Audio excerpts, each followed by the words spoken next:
Okay, I want you to, just for a second, access a very specific memory. If you're driving, please don't close your eyes. Yeah, yeah. Probably not a good idea. But we all have one of these memories. It's that moment. It could be from years ago or, maybe it was just last week. Mhm. That moment when the floor just drops out from under you. You're at work, maybe. You think you're part of a team. You trust your colleagues. And then suddenly you realize one of them has just been, well, systematically dismantling your reputation Behind your back. behind your back, all to get a promotion. Or, maybe it's something personal. You find out the person you share a bed with, the person who knows all your secrets, your fears, Mm. has been lying to you. And it's not just the sadness, right? It's not Right. just the loss. There's Right.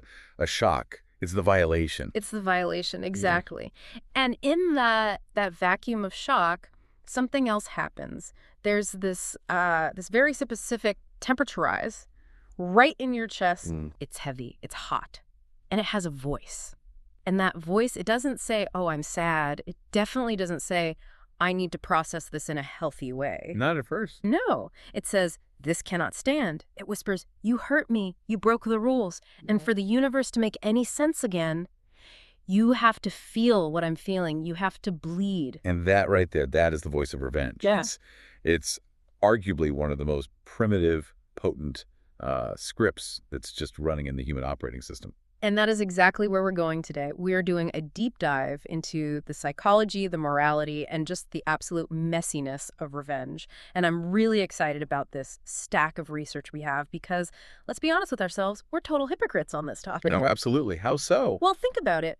Publicly, in polite society, we're all very civilized. We teach our kids 2 wrongs don't make a right. Right, the kindergarten ethics. It is. We post all those quotes on social media like, resentment is like drinking poison and expecting the other person to die. We nod along very seriously when people talk about the virtues of forgiveness. But that's our public face. That's our public face. But in the dark, when we're alone, watching a movie, we are on our feet screaming for John Wick to reload his gun. We want him to find them all. We want the Count of Monte Cristo to spend 20 years meticulously plotting the perfect, agonizing destruction of his enemies. We don't just tolerate it in our stories, we absolutely romanticize it. We cheer for it. And that's a profound dissonance, isn't it? There's this huge gap between what we say we value and what we're viscerally drawn to. Exactly. We condemn it as a failure of character in real life, Yeah. but we celebrate it as this ultimate triumph of justice in our stories. And that tension, that's what we need to unpack today. The sources we're looking at are asking a really uncomfortable question. Which is? Is revenge ever morally justified? Or is it always, without exception, wrong? It feels like it's programmed into us, though. It feels so fundamental. Like if you accidentally step on a cat's tail, it scratches you. It does. It doesn't file a complaint with the cat grievance board. It just reacts. And while we aren't cats, that instinct is still there. It's very similar. And so the mission of this deep dive isn't to preach, not to say this is good or this is bad. It's to map the terrain. Okay. We have to start with definitions because revenge isn't always what we think it is. Then we need to understand the psychology, why it feels so right, so seductive, to even just imagine it. The appeal of it. The appeal, exactly. Then we have to look at the moral danger zone, the reasons why actually acting on it so often leads to complete disaster. And I think this is the most interesting part of the research, we have to look at the edge cases, What do you mean by edge cases? the moments where the justice system completely fails, where the institutions that are supposed to protect you don't. And revenge might feel like the only card you have left to play. All right, let's get into it. Section 1, defining the beast. Because I feel like I've used the word revenge pretty loosely. If I just succeed in my career and my old high school bully sees it on LinkedIn and feels bad about his life, I might call that revenge. Living well is the best revenge. Right. We all love that phrase. But the sources we're looking at would actually disagree with you there. Oh, okay. That feeling might be satisfying for sure, but it doesn't fit the clinical or the philosophical definition of revenge we need to work with. If we're going to analyze the morality of this, we have to be really precise. So what's the definition? The definition we're using today is this. Revenge is a personal retaliatory response to being wronged, where one intentionally causes harm to the wrongdoer because they harmed you. Okay, that's dense. Let's strip that down. The first part, intentionally causes harm. Yes. So in my LinkedIn example, if my success just accidentally makes my old bully feel bad, that's not revenge. Because my goal wasn't to hurt them. My goal was my own success. Exactly. The intent is the engine here. For it to be true revenge, the suffering of the other person has to be the primary goal. It's not a side effect. It's the whole point. It's the product. It is the product. You aren't just trying to, say, get your stolen property back. You are actively trying to inflict pain on the person who stole it. Okay. And then the other key word you used was personal. What does that mean in this context? It means it's intimate. It's not abstract. It's not a state prosecutor filing charges against a bank robber. That's a bureaucratic, impersonal function of the state. Right. The prosecutor probably doesn't have any strong feelings about that specific bank robber. Probably not. But revenge is the opposite. It is, you specifically hurt me or someone I love, so I personally am going to hurt you. It's this closed emotional loop between two specific parties. So it's a transaction between two people. And a negative transaction, yes. And the third part is that it's retaliatory.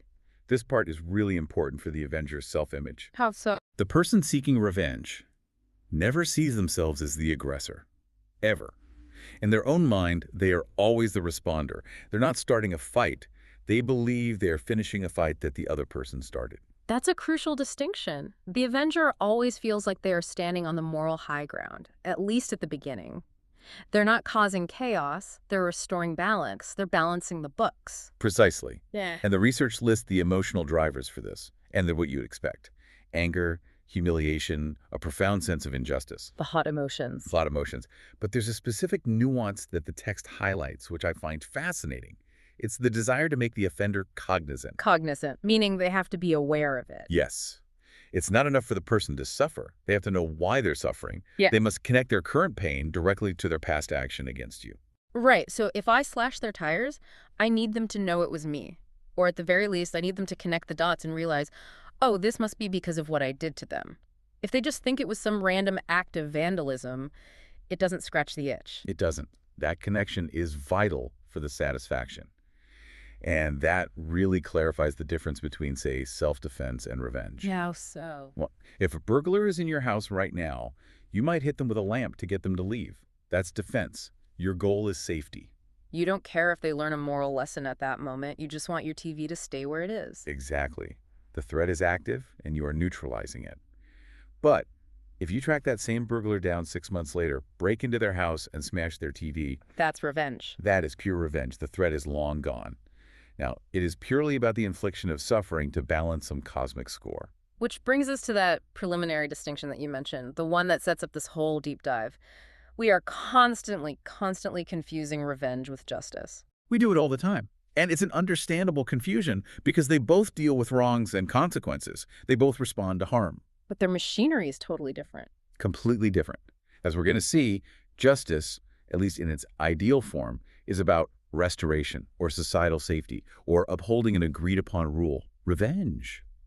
Revenge is about my personal emotional satisfaction. Okay, so let's move on to that. Section 2. The seduction. Because if revenge is so primitive and toxic and, bad for society, why does it feel so good? Right. Why is it the plot of half the best-selling books and movies in history? It has an undeniable appeal. You can't understand the problem if you don't respect the appeal. Our brains are, if nothing else, efficient. We wouldn't have evolved such a powerful drive if it didn't serve some kind of purpose, at least historically. So what's the purpose? The sources outline 3 main arguments that our internal lawyer makes to justify the desire for revenge. The stories we tell ourselves about why it's okay. And the first one. This one really hits home for me. It's about self-respect and dignity. Okay, so think about the actual feeling of humiliation. Let's say you're in a meeting and a boss just completely dresses you down in front of all your peers. They make you feel incompetent. Or someone cheats on you and the whole town knows about it. What is the primary feeling in that moment? You feel small. You feel like an object, like you don't have any agency. You've been diminished. Diminished is the perfect word. The psychological term for it is status loss. You have been lowered socially and emotionally. And the The really deep primal fear in that moment is that if you just sit there and take it, if you do nothing. You're agreeing with them. You're accepting that new lower status. You're basically saying, yes, I am a person who can be treated like garbage. Exactly. So in that context, revenge becomes a way to say, I object. I do not accept these It's terms. a reclamation of power. Yeah. By striking back, you are proving to them, to any witnesses, but most importantly to yourself, that you are not a passive victim. You are an agent. You Yeah. have teeth. The source text calls this the refusal to accept being treated as nothing. It's almost an identity crisis then. The core of it is, I am not the kind of person you can just step on. And the only way to prove that in that moment feels like stepping back. That's the logic. It reframes revenge not as an act of aggression, but as an act of restoring your own self-worth. It feels like survival. Okay, that makes sense. Then there's the second argument, which feels a little more calculated, more strategic. It's deterrence. Yes, or as the outline calls it, sending a message. Right. This is the evolutionary argument in its purest form. Imagine a tribal environment, or even, a modern high school cafeteria or an office. If you get a reputation as someone who can be exploited without any consequence, You're in trouble. You become a target for everyone, a walking doormat. you paint a target on your back. It's the classic prison yard logic. You have to show your strength in the first confrontation or you'll be tested constantly. So the logic here is, if I strike back, and maybe if I strike back even harder, this person will think twice before hurting me again. And, just as importantly, everyone else who is watching will also know that the cost of messing with me is simply too high. So it frames revenge as a protective measure. It's not just about the past. It's about securing the future. I'm doing this for the safety of my family, or I'm doing this so my team doesn't get taken advantage of again. It creates a perimeter of fear around you. Mm-hmm. And we can judge that morally, but in a primitive sense, it is effective. It works for the mafia. It works in geopolitics. The whole idea of disproportionate response. You hurt one of ours, we hurt 10 of yours. Exactly. It's deterrence through asymmetry. It sends a very clear, if brutal, message. But then there's the third driver, and honestly, I think this is the most common one. It's the most honest one. We can dress it up with talk about dignity and safety, but usually it's just about emotional balance. Ah, yes, the cosmic scales. Yeah. The raw feeling of, you made me suffer, so now you must suffer. Simple as that. This is fascinating psychological territory because it relies on what some psychologists call magical thinking. We start to treat pain as if it were a physical object with actual weight.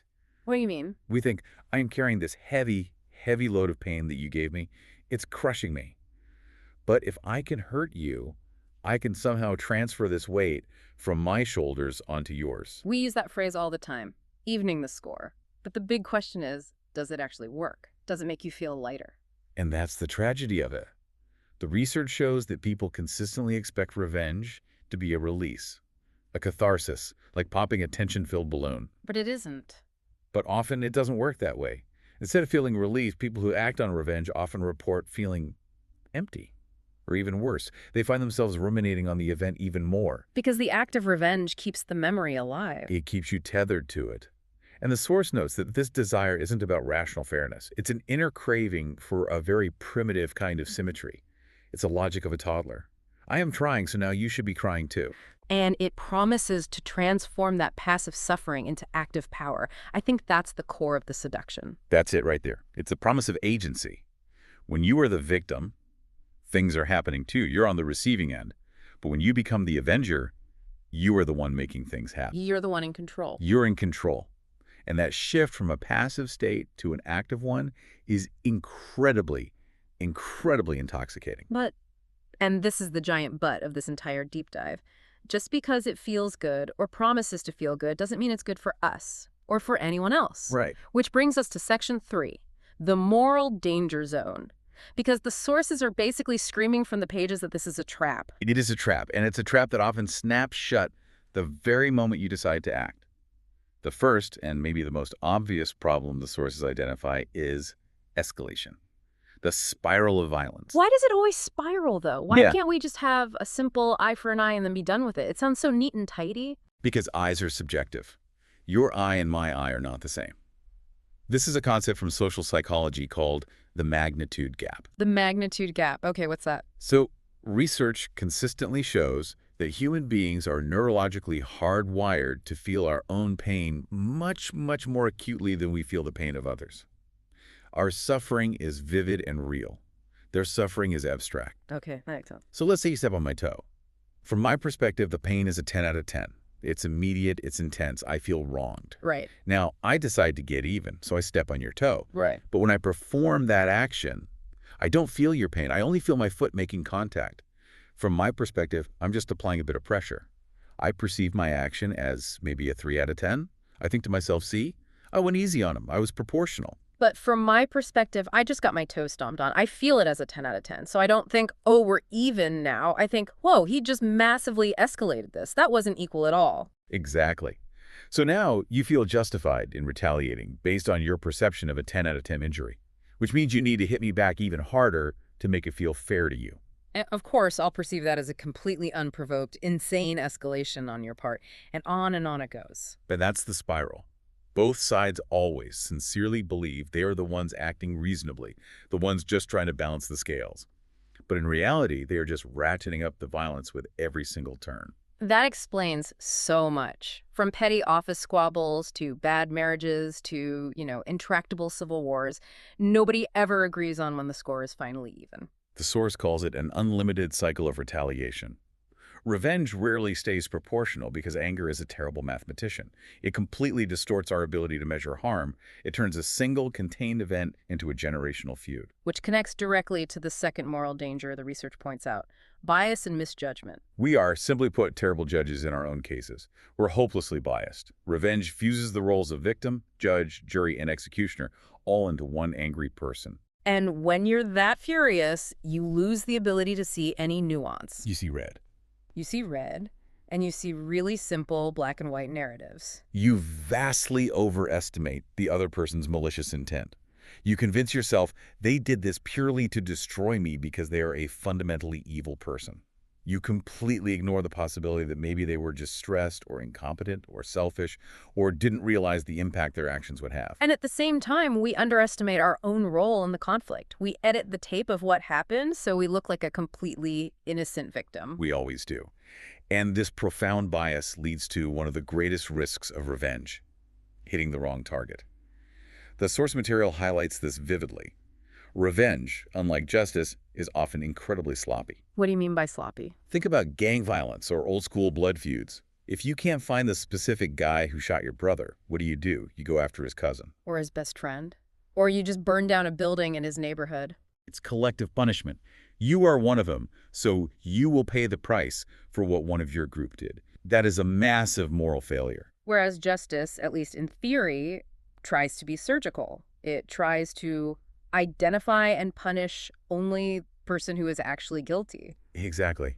Justice uses a scalpel, revenge uses a shotgun. It just sprays harm all over the place, and inevitably the innocent get hit. And that leads to the third danger, which, for me, feels like the heaviest one. It's the internal cost. It's dehumanization. This is the cost to the soul of the avenger. To justify inflicting deliberate pain on another human being, especially if you generally think of yourself as a good person, you have to do some pretty serious mental gymnastics. You have to change how you see them. You have to strip them of their humanity. You have to turn them into a caricature, a cartoon villain. The enemy, the monster, the one who must pay. Right. You stop seeing them as a complete person, a person who might be a father or a daughter or someone with their own fears and weaknesses and history. You reduce them entirely to the one single terrible thing they did to you. They become an object. And the source warns that once you get in the habit of looking at people that way, it's a very hard habit to break. It's the classic Nietzsche warning, right? He who fights with monsters should look to it that he himself does not become a monster. When you deliberately cultivate cruelty within yourself, even for what feels like a just cause, you are damaging your own capacity for empathy. You're training yourself to be hard, to be callous. You are. And there's a real risk you become more like the thing you hate. You start out trying to punish the bad guy, and you end up becoming one yourself. That is the ultimate tragedy of revenge. It doesn't just harm the target. It corrupts the victim. It does. So, okay, if revenge is this chaotic, spiraling, soul-corrupting mess, we clearly need a better option, which brings us to Section 4, the Great Divide: Revenge versus Justice. This is where we have to be really, really clear. Because, as you said earlier, a lot of people think, well, isn't the prison system just a form of revenge administered by the government? Yeah, I mean, it can definitely feel like that sometimes. So what is the actual fundamental difference? The source breaks it down point by comparing their core attributes. So let's start with the ideal of justice. We all know our systems are flawed and human, but the goal, the ideal we're striving for, is impartiality. The blindfold on the statue of Lady Justice. Exactly. It implies a neutral third party, a judge, a jury, someone who is not angry, someone who hopefully has no personal skin in the game. The judge doesn't hate the defendant. The judge is just there to apply the rules fairly. Whereas revenge is, by its very nature, the opposite. Wow. It's inherently personal. In revenge, I am the judge, and I absolutely hate the defendant. Okay, so impartiality is number one. What's next? Justice seeks proportionality. It uses laws, sentencing guidelines, precedents.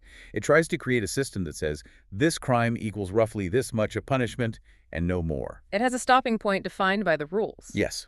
Revenge, on the other hand, is completely unchecked. It has no external stopping point. It only stops when the avenger feels better or gets tired or runs out of resources. Or when the other person retaliates and the cycle just keeps going. Exactly.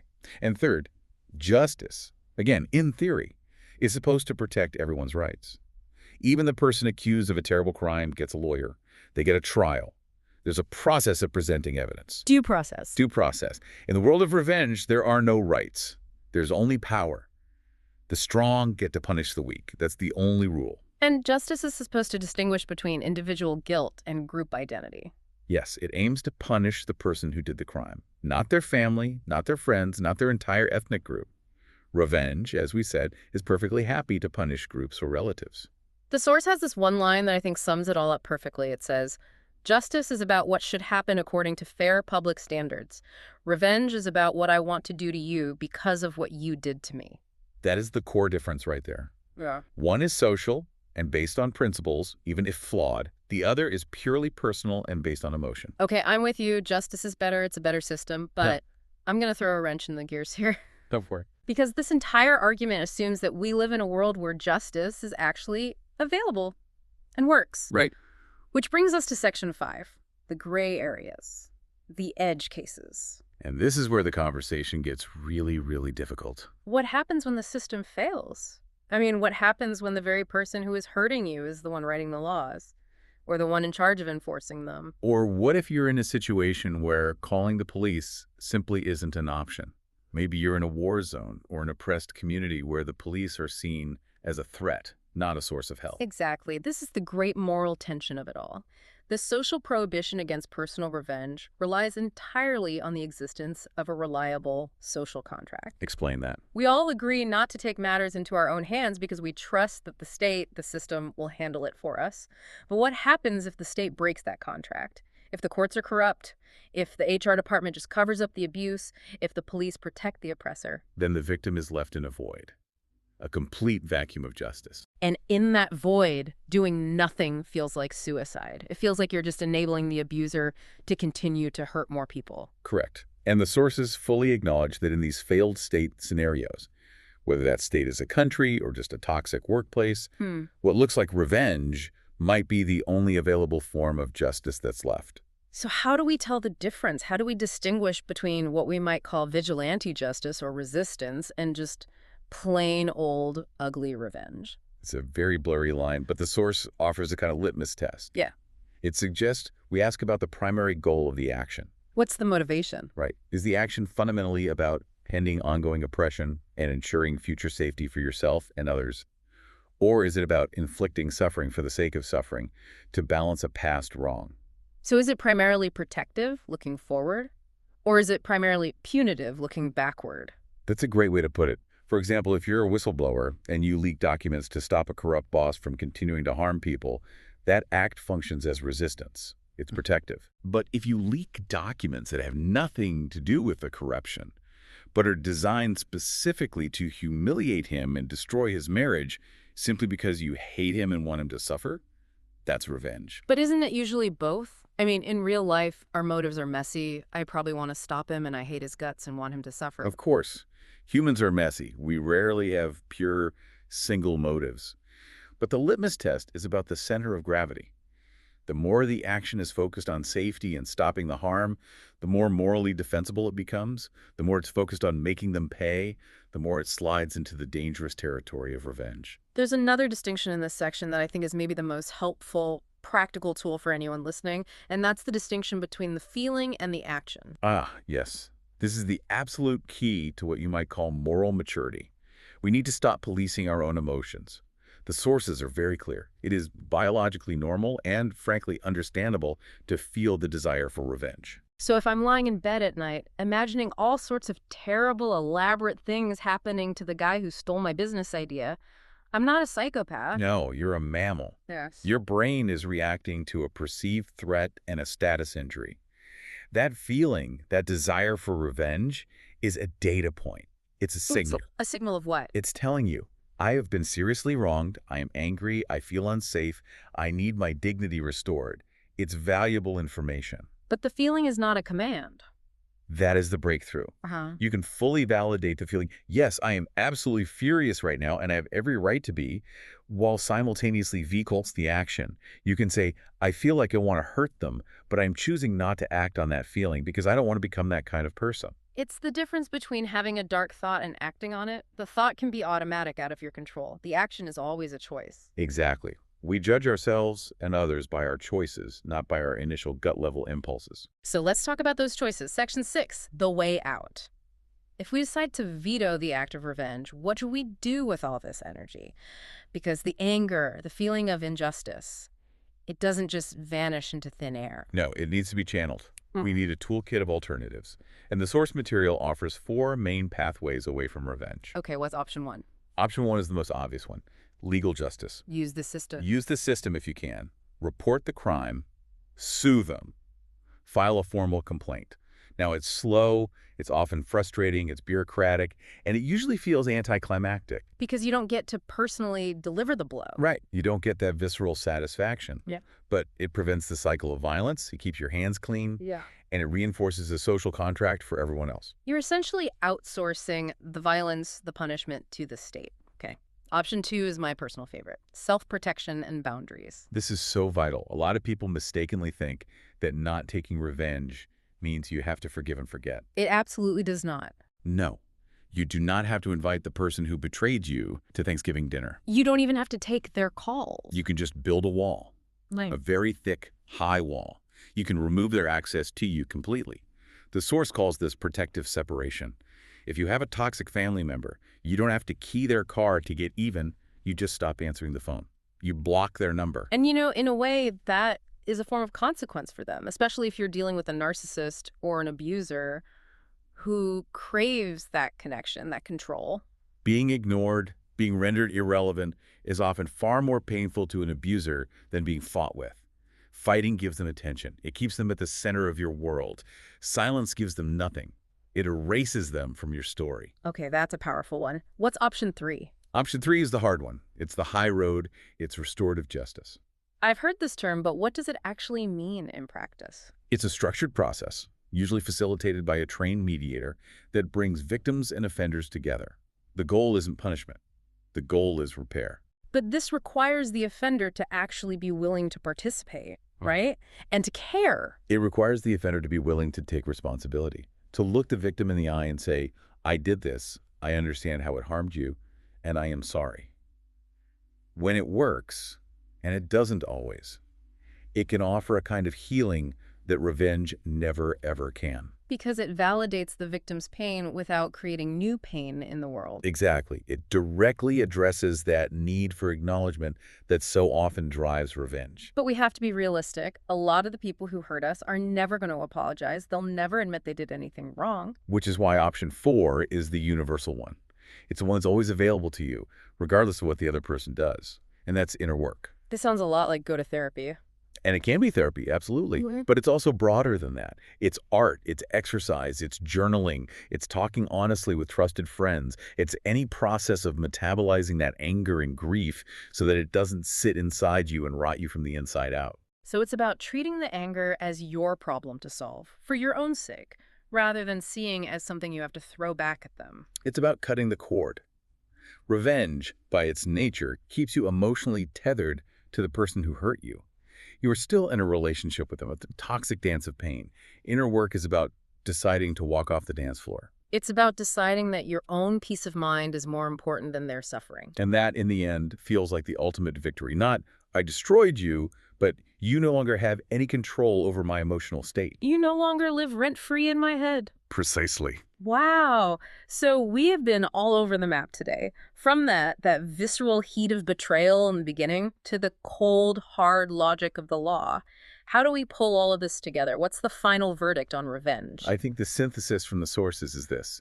The impulse for revenge is human. It's not evil. It's a vital signal that your dignity, your safety, your sense of fairness has been violated. We should listen to that signal. But the act of revenge is a false promise? It's a false promise. It promises release, but it almost always delivers complication. It promises justice, but it delivers escalation, bias, and dehumanization. It makes the world a worse, more violent, more painful place, not a better one. So the nuanced answer is that we should honor the anger, listen to what it's telling us about our needs, but then consciously channel that powerful energy into things that actually heal. Protection, establishing boundaries, and seeking true, impartial justice, not personal retaliation. We want to leave you, our listener, with a few final questions. These are drawn from the source material, and they're really designed to be circuit breakers. The next time you feel that heat rising in your chest, that whisper of revenge, maybe try asking yourself these instead. Question 1. When I imagine getting revenge, what am I really longing for? And don't just stop at, I want them to feel pain. Dig deeper than that. Are you longing for safety, for acknowledgement of what they did, for your dignity back? So identify the real hunger, not just the junk food you're craving. Exactly. Question 2. Is there a way to get those things, safety, dignity, acknowledgement, without repeating the harm?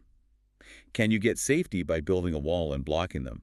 Can you reclaim your dignity by succeeding and thriving without them? And the last one. This one feels like the big one. It is. What would it look like for me to seek justice, to stand up for myself without letting revenge become my only language? That is the challenge, isn't it? To find a way to be strong and advocate for ourselves without becoming the very thing we hate. It's not easy, but maybe it's the only way forward that doesn't just create more wreckage. Stay safe out there and think deeply. Thanks for diving in with us. We'll see you next time.